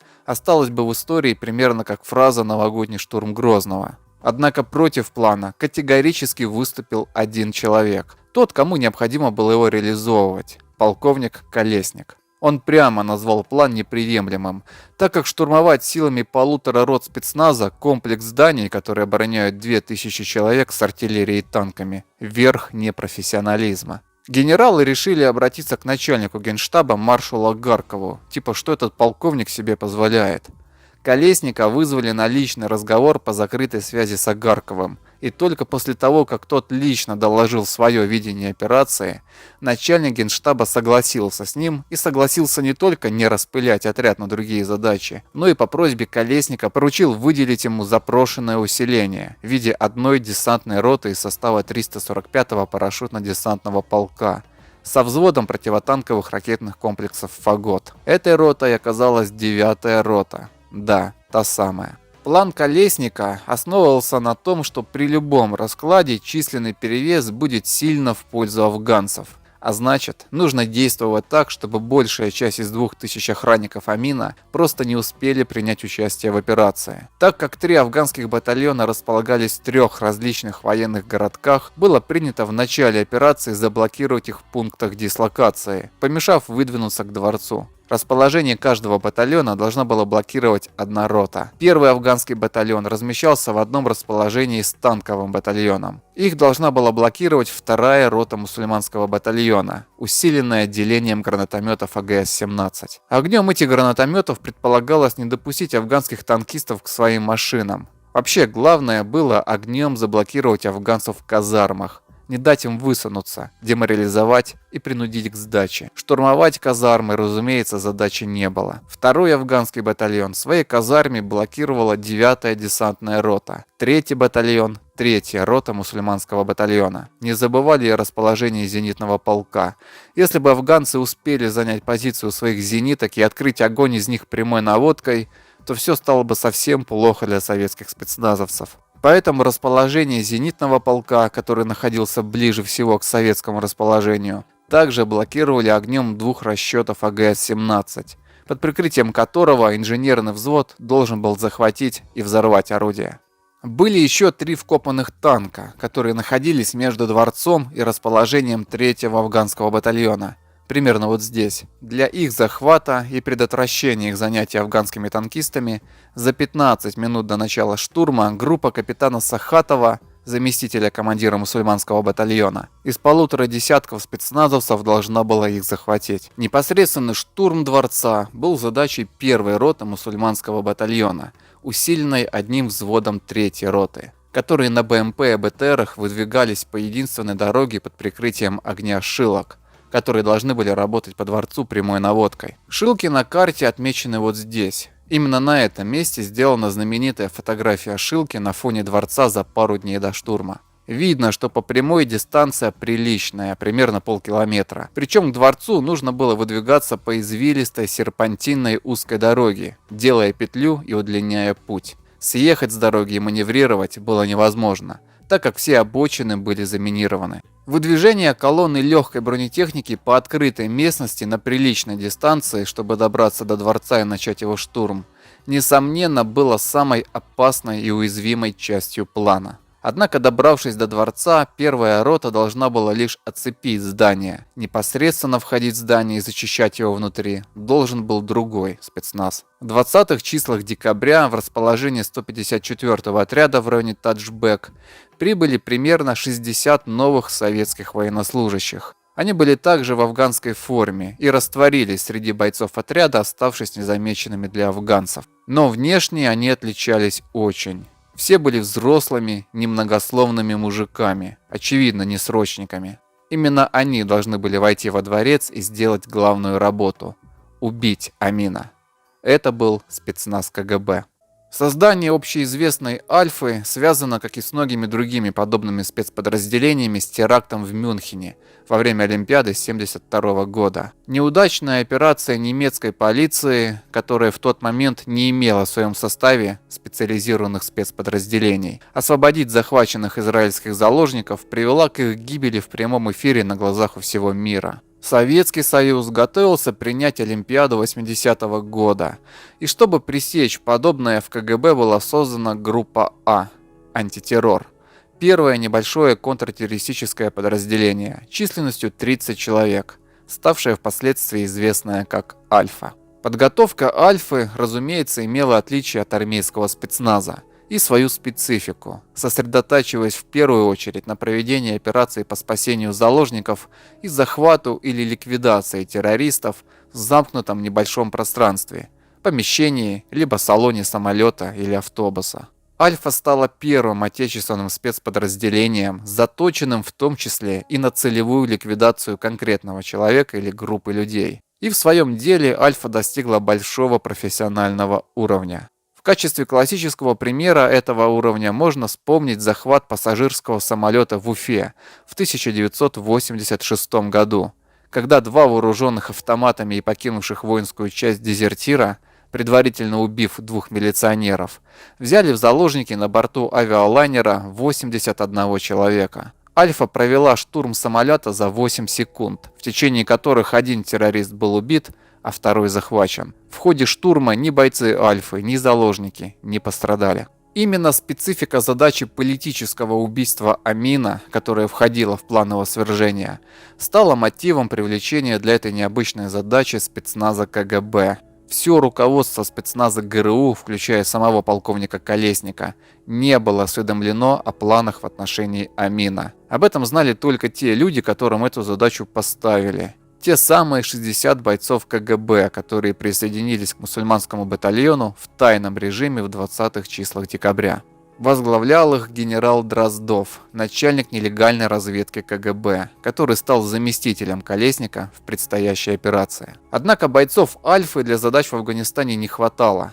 Поэтому еще летом 1979 года, специально под возможное обострение в Афганистане, был создан нештатный отряд специального назначения «Зенит». В него отобрали оперативников КГБ, которые прошли подготовку на курсах усовершенствования офицерского состава. Эти курсы проходили на добровольной основе офицеры КГБ для зачисления в спецрезерв. В случае войны из этого резерва формировались бы подразделения для выполнения специальных диверсионных задач на территории противника. Командовал «Зенитом» полковник Григорий Бояринов. Человек с колоссальным опытом службы в силах специальных операций и воевавший еще в составе диверсионных подразделений НКВД в Великой Отечественной войне. Именно Бояринов возглавил спецназ КГБ в предстоящем штурме. Входить в здание спецназ должен был двумя группами с разных сторон, с главного входа и с торца. Группа «Альфа» численностью 24 человека и группа «Зенита» численностью 30 человек. Спецназовцы изучали схему расположения помещений в трехэтажном здании дворца и вели постоянное наблюдение за дворцом, готовясь к операции. 25 декабря начался официальный ввод советских частей в Афганистан по просьбе правительства Амина. Эта дата считается началом советской войны в Афганистане. Амин был доволен и не подозревал, что введенные части вскоре станут основой госпереворота, стоящего ему жизни. Операцию «Байкал-79» назначили на 27 декабря на 22 часа вечера. 26 декабря в расположение мусульманского батальона из спецназа КГБ прибыла 9-я рота 345-го десантного полка. Теперь все силы для штурма дворца были собраны. Командиры проводили последние приготовления. Накануне командиры всех частей, которые планировало задействовать в операции, получили переговорную таблицу кодовых сигналов. Они были следующими. Шторм 333 к боевым действиям приступил. Зарево 555 вышел к объекту. Ураган задачу выполнил. Штиль 888 задачу выполняю. Буря 777 веду бой. Тишина 999 сопротивления не оказывают. Именно по первому сигналу, послужившему началом операции «Байкал-79», и стали называть операцию по штурму дворца Таджбек. Хотя такого названия операция официально не присваивалась. Внутри КГБ операцию по устранению Амина присвоили наименование «Агат». Днем 27 декабря произошло наиболее непонятное событие того дня – отравление Амина. Днем во время банкета не только Амину, но и всем его гостям стало плохо. Амин вскоре стал терять сознание. Афганцы обратились к советским врачам из посольства. К Амину прибыли два советских военных медика – полковники медицинской службы Алексеев и Кузнеченков. Считается, что Амина отравил КГБ, а советские врачи, не поставленные в эти планы, искренне выполняли свой долг и откачали диктатора. Однако до настоящего времени нет никаких достоверных сведений, которые бы пролили свет на эту историю. Среди мемуаров советских руководителей спецслужб упоминается попытка усыпления Амина, а не его убийства. Хотя, вероятно, если его и действительно отравил КГБ, то совершенно очевидно целью являлось убийство Амина. Возможно, это была последняя попытка ликвидации Амина без штурма силами спецназа. Говорит об этом и любопытное воспоминание Дроздова о том, что Андропов позвонил ему в 15 часов дня и со словами «не хотелось бы, но придется» отдал приказ о начале штурма. Причем время начала штурма сдвигалось с 22 часов на 19 часов 30 минут. Видимо, получив сведения, что отравление не удалось, спецназ решили задействовать как последний аргумент. Если это так, то неуклюжая попытка отравления только все усложнила. Заподозрив неладное, афганцы усилили посты охраны и бдительность. Днем командиры объявили наконец личному составу, что им предстоит через пару часов штурмовать дворец Амина, так как он оказался империалистическим прихвостнем и американским шпионом. Именно с этого эпизода и началось это стандартное объяснение, которое у нас до сих пор верят конспирологи. Все участники штурма были в афганской форме. Поэтому, чтобы хоть как-то различать своих, на рукава все повязали себе белые повязки. Именно так и родился традиционный неформальный распознавательный знак своих, применяемый до сих пор. По плану, самой первой должна была начать группа капитана Сахатова, которая в 19:15, то есть за 15 минут до общего начала штурма, должна была на грузовике ГАЗ-66 выдвинуться к 3 танкам около дворца и занять их. Но когда грузовик с советскими спецназовцами ехал к танкам мимо расположения 3-го афганского батальона, то Сахатов увидел, что в батальоне по боевой тревоге на плацу строится личный состав. Как оказалось, афганский командир этого батальона, почуяв неладное, решил привести свою часть в боевую готовность. Понимая, что это нарушит первоначальный план по блокированию батальона в казарме, Сахатов решил этому помешать, лишив батальон своего командования. На полной скорости, въехав прямо на плац к афганским офицерам, спецназовцы скрутили их, затолкали в машину и тут же на полном ходу тронулись с места. Ошалелые солдаты открыли огонь по машине слишком поздно, и группа Сахатова сумела доехать до своей первоначальной цели – танков, без потерь, где приступила к своей главной задаче. Бойцы ГРУ капитана Сахатова остались возле машины охранять захваченных афганских офицеров, в то время как два снайпера Альфы, входившие в эту группу, выдвинулись для обезвреживания охраны танков. Одним из снайперов был капитан Дмитрий Волков, мастер спорта по стрельбе. Снайперы Альфы уничтожили часовых, после чего к ним присоединились бойцы группы Сахатова. Их дальнейшей задачей по плану было захватить танки и использовать их для поддержки штурма дворца. В группе специально имелись обученные танкисты. Однако, приблизившись к танкам, спецназовцы попали под интенсивный огонь с дворца, который находился совсем рядом. К тому времени стрельба шла уже по всей окрестности, и фактор внезапности окончательно исчез. В результате огня противника погиб капитан Волков. Он стал не только самым первым погибшим в бою альфовцем в истории, но считается и первым советским военнослужащим, погибшим в афганской войне. Группе Сахатова пришлось отступить. Они не смогли использовать танки, но предотвратили и их использование афганцами. Итак, инцидент с группой Сахатова нарушил весь первоначальный план. Штурм дворца Амина пошел не по плану не то что с первых минут, он пошел не по плану еще за 15 минут до начала. Услышав стрельбу, полковник Колесник сразу все понял и отдал приказ начинать операцию. Все поспешно, ранее срока, стали выдвигаться для выполнения отведенных им задач. С зенитным полком афганцев справились быстрее всего, быстро выдвинувшись к нему под прикрытием огня двух АГС-17, который не позволил зенитчикам высунуться из казармы. Саперы инженерного взвода 154-го отряда быстро захватили зенитки и подорвали их зарядами. Не просто пришлось десантникам 9-й роты. Они прибыли позже остальных, буквально накануне, и, соответственно, имели меньше всех времени на подготовку. К тому же штурмовая подготовка десантников все же уступала отлаженным на многочисленных тренировках, подобных действиям спецназа. Задачей 9-й роты было блокирование расположения 2-го афганского батальона. Десантники довольно быстро добрались до него на своих БМД, развернулись на плацу и открыли огонь по казарме, чтобы пресечь любую попытку выйти из нее. Однако в спешке десантники не заметили, что пропустили отдельно стоящее здание штаба афганского батальона. Из него в тыл десантникам афганцы открыли огонь, в результате которого погибли 2 десантника. Бойцы 9-й роты быстро среагировали и подавили огонь из штаба, заблокировав и его. Вскоре афганцы в штабе, в числе которых был и командир батальона, сдались. Перестрелка с заблокированными в казарме афганцами еще какое-то время продолжалась, но вскоре лишенные управления и командования деморализованные афганцы тоже сдались. 2-й афганский батальон был нейтрализован. 9-я рота выполнила свою задачу, потеряв в итоге в тот день 2 бойцов убитыми. В казармах 1-го афганского батальона было больше всего афганцев, так как в них размещался еще и личный состав танкового батальона. Поэтому выдвигавшаяся на их блокирование 2-я рота мусульманского батальона была усилена помимо АГС-17 еще и 2 шилками, которые вели огонь по казарме прямой наводкой. 4 автоматические пушки калибром 23 мм и скорострельностью 3400 выстрелов в минуту производят впечатление. Находясь под таким плотным и мощным огнем, желание лишний раз высунуть голову из обстреливаемого помещения напрочь пропадает. Выглядел огонь шилок в сумерках того афганского вечера примерно так.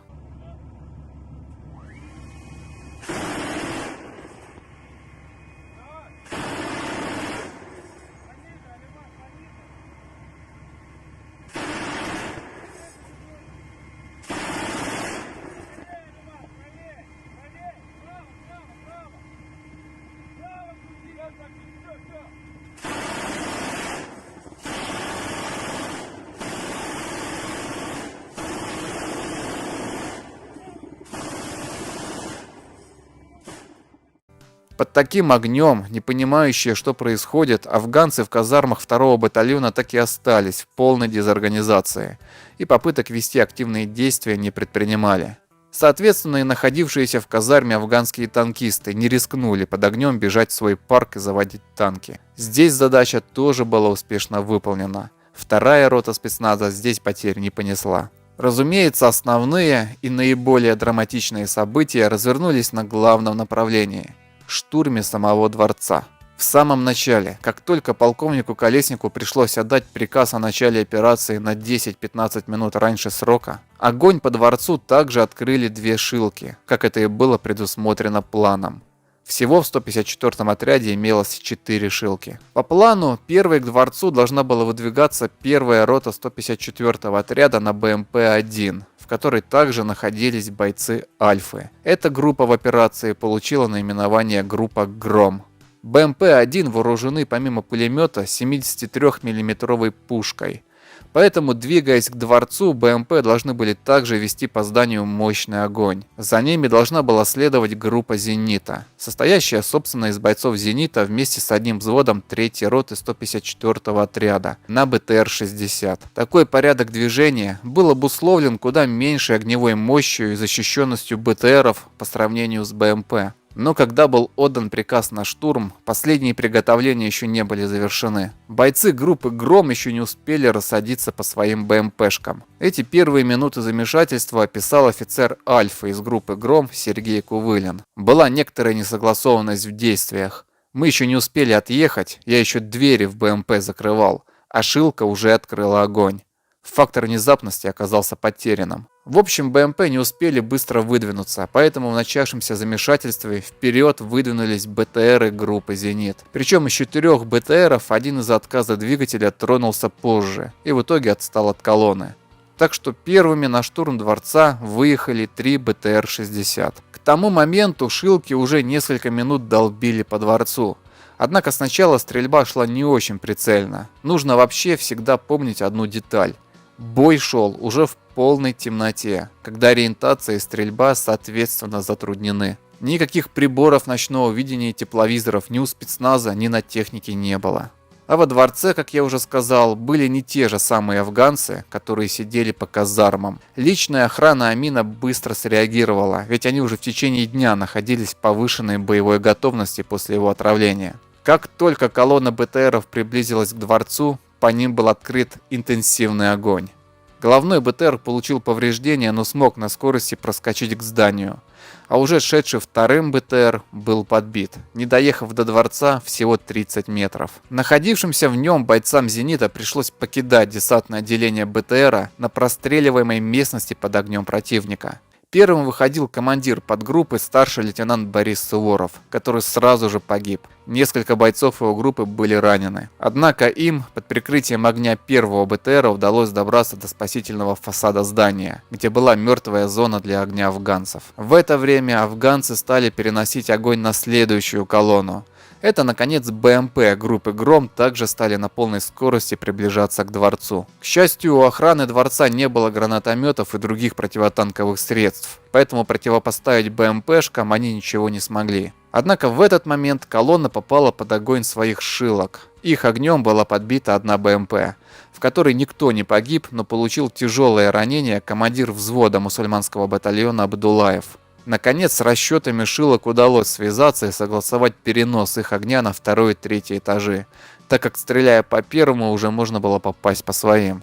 Беспорядочный огонь шилок и огонь противника заставил БМП маневрировать на площадке перед дворцом как придется. Какие-то машины смогли вплотную подъехать к стенам здания и выгрузить бойцов. Кому-то пришлось высаживать спецназовцев в паре десятков метров от здания под губительным огнем афганцев. Штурмовавший в составе группы «Гром» дворец Эвальд Козлов, будущий герой Советского Союза и легенда спецназа госбезопасности, вспоминал об этом эпизоде. Очень важно, что первая машина остановилась у входа во дворец. Остановись она раньше, неизвестно, чем бы все это кончилось. Огонь был страшнейший.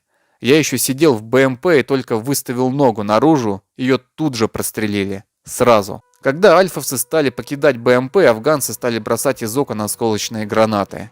Взрывом одной из них был убит капитан Геннадий Зудин, а ранены в группе «Гром» в эти несколько минут были сразу 13 человек. 13 человек из 24. И это они еще не зашли в здание. Здесь стоит отметить, что охрана дворца была вооружена немецкими пистолет-пулеметами МП-5, а бойцы спецназа КГБ шли на штурм в касках и бронежилетах. Пробивная способность МП-5 не такая высокая, как у автомата Калашникова, и использование средств индивидуальной защиты безусловно снизило безвозвратные потери штурмующих. Поэтому, несмотря на большое число раненых, большинство из них имело возможность продолжать штурм. Так как весь порядок и последовательность штурма пошли по одному месту с самого начала, то и в здание спецназ входил кто как мог. Через торец, главный вход и просто через окна. Соответственно, последовательность входа штурмовых подгрупп тоже была нарушена. Первый этаж был занят быстро. Афганцы предпочли закрепиться на втором этаже и оттуда сверху вниз вели огонь. Из-за неразберихи первая попытка штурма второго этажа окончилась провалом. Так получилось, что одним из первых, кто вошел в здание, был старший лейтенант Андрей Якушев. Он был не бойцом спецназа, а переводчиком из первого главного управления КГБ, которого придали штурмовой группе. Именно он оказался первым бойцом, поднимающимся по лестнице на второй этаж. Афганцы начали бросать вниз гранаты, от взрыва которых Якушев погиб. Находившийся за ним командир одной из подгрупп Альфы, Валерий Емышев, от взрыва потерял кисть правой руки. В будущем, кстати, он освоит протез и продолжит службу в Альфе, дослужившись до полковника.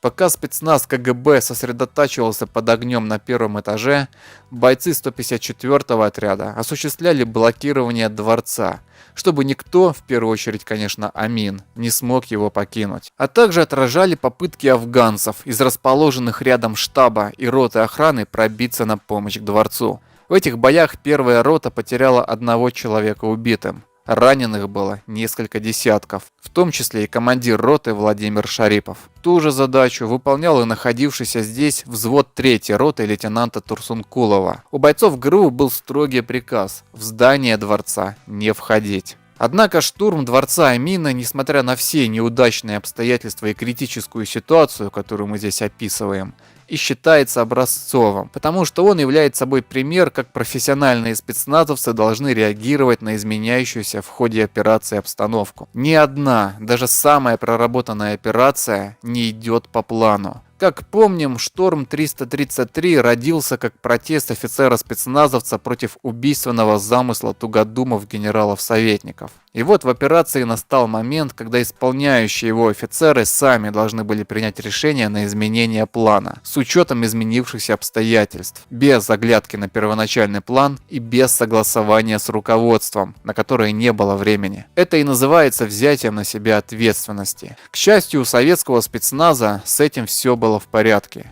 Руководивший штурмом и непосредственно находящийся в гуще боя на первом этаже полковник Бояринов понял, что план нужно менять, и необходима поддержка штурма здания со стороны бойцов ГРУ. Он взял на себя ответственность и лично стал кричать в окно бойцам взвода Турсункулова, находившимся снаружи, приказывая им войти в здание.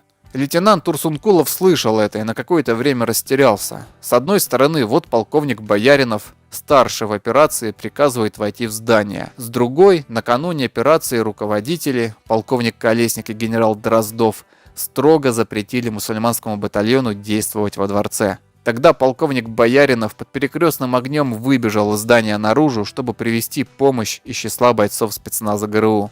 Когда он это сделал, то на глазах Турсункулова был убит. Причем с высокой вероятностью дружественным огнем, так как полковник был в афганской форме, а у спецназа был приказ открывать огонь по всем, кто попытается покинуть дворец. А белую повязку в горячке ночного боя вряд ли кто-то успел разглядеть. За свои действия полковник Бояринов получит звание Героя Советского Союза посмертно. В официальных источниках версию его гибели от дружественного огня аккуратно и стыдливо умалчивают. Хотя именно эта его жертва в итоге переломила ситуацию. После сцены гибели Бояринова лейтенант Турсункулов без колебаний повел свой взвод в здание. После гибели Бояринова организацию штурма второго этажа взял на себя командир группы «Зенит» Яков Семенов. Здесь, наконец, получив поддержку бойцов ГРУ, все спецназовцы смогли собраться и организоваться, преодолев последствия суматошного начала операции. Теперь спецназ КГБ был в своей стихии и дальше потерь не нес. На этот раз перед броском на второй этаж бойцы дали залп из гранатометов «Муха», после чего ворвались на второй этаж, защищая последовательно все комнаты броском гранаты и огнем из стрелкового оружия, прежде чем заходить внутрь. Личная охрана Амина почти не сдавалась, но нанести потери спецназу КГБ на втором этаже не смогла. В плен в итоге было взято около 10 охранников, а больше сотни из них были уничтожены. За своих 5 убитых спецназ расплатился сполна. Даже если не брать максимальные советские оценки в 200 или 300 погибших афганцев, то соотношение погибших минимум 1 к 10 в пользу спецназа КГБ. Когда боевая подгруппа бойцов Альфы в составе 5 человек под командованием Виктора Карпухина, будущего героя Советского Союза, приблизилась к покоям Амина, один из ее бойцов, Александр Плюснин, выбив дверь, бросил внутрь гранату. После чего, войдя в помещение, он увидел, что Амин мертв. Именно граната альфовца Александра Плюснина поставила точку в истории очередного афганского правителя.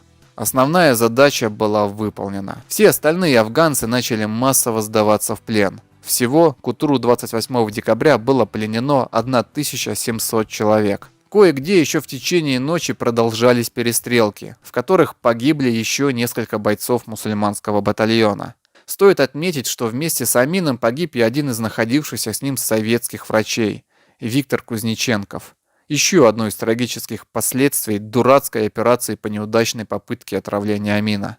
Параллельно со штурмом дворца Амина в рамках плана Байкал-79 происходили схожие операции по захвату авиабазы «Баграм», зданий МВД, Генерального штаба, телерадиоцентра в Кабуле. Там главной силой выступили другие группы спецназа «Зенит» и части ВДВ. Там также с минимальными потерями все задачи были выполнены в течение считанных часов. Как только пришло подтверждение ликвидации Амина, в захваченном телерадиоцентре вставили кассету с заранее записанной речью Бабрака Кармаля о том, что тиран свергнут. Теперь к власти пришли прогрессивные силы, и афганский народ наконец-то заживет. Операция «Байкал-79» успешно завершилась. Главным ее успехом стал захват дворца Таджбек и ликвидация Амина.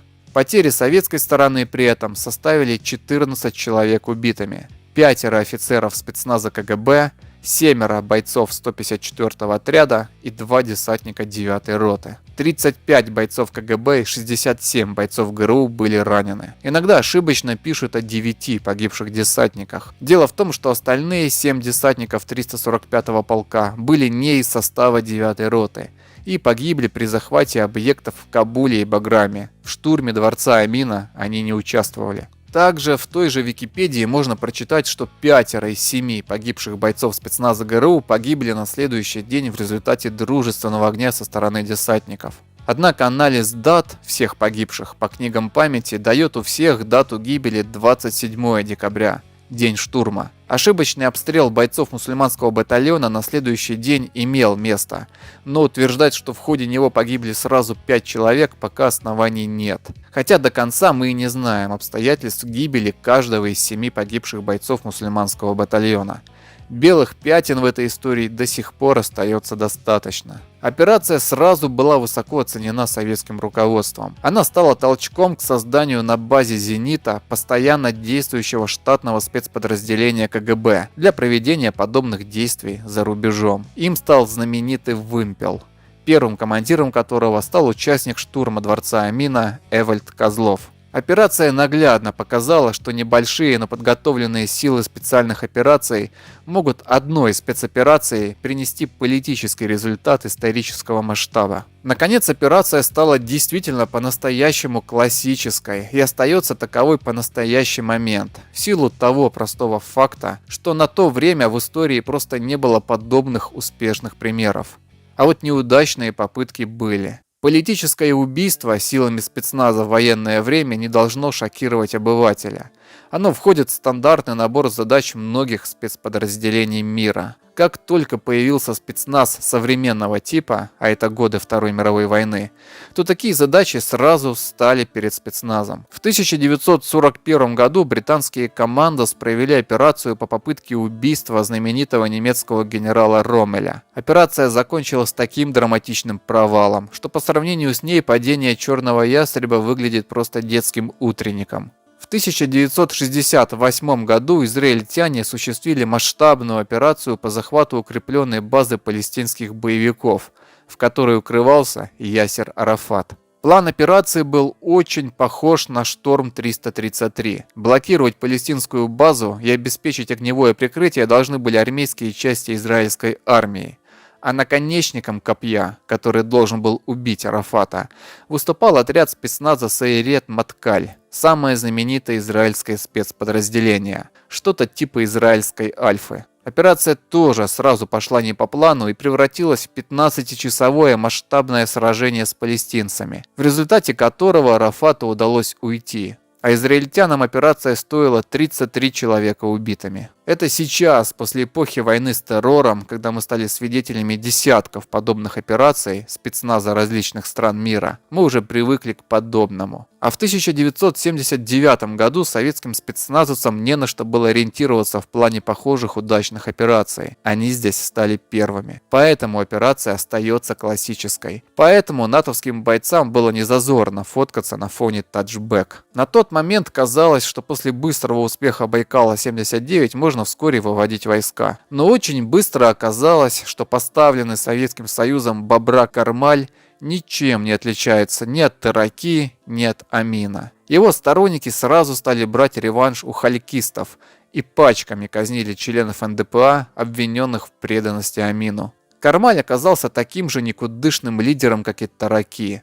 Он всеми силами пытался расширять советское присутствие и втянуть советские войска в операции против мятежников. Ему это удалось, и вскоре Политбюро вместо ухода стало наращивать группировку войск в Афганистане, увеличив ее в итоге втрое. СССР по настоянию политического руководства втянулся в тот тип войны, против которого выступало военное руководство. Что происходит с войнами, которые начинаются политиками вопреки мнению военных, мы в итоге увидели. Да, поддерживая НДПА, СССР всеми силами стал вкладываться в афганское народное хозяйство, не жалея средств. Афганский народ получил многое, уж намного больше, чем от натовского присутствия. Вот только политический крах всего этого проекта был обусловлен гнилой и слабой силой в виде НДПА. Коррупция и клановость стали главными качествами данной партии. В этом плане просоветское правительство ничем не отличалось от бежавшего в 2021 проамериканского. Такие силы никогда не отберут социальную базу у исламистов. Так что 9-й роте предстоит еще долго воевать в Афганистане, на протяжении всего присутствия там советских войск. Мусульманский батальон в первых числах января 80-го года вернулся в Советский Союз. Вскоре его расформируют, а затем воссоздадут под этим номером новый отряд, который также направится в Афганистан. Очень быстро советскому командованию стала ясна роль Пакистана в поддержке исламистов. К тому же теперь пакистанцам стали помогать и американцы. Чтобы пресечь поставки через афгано-пакистанскую границу, нужно было искать решение. И этим решением стал план «Завеса», который предусматривал дополнительное широкое развертывание в Афганистане подразделений спецназа ГРУ для решения этих задач. Вскоре советский спецназ откроет новую большую главу в афганской войне. Война продолжилась с новой силой.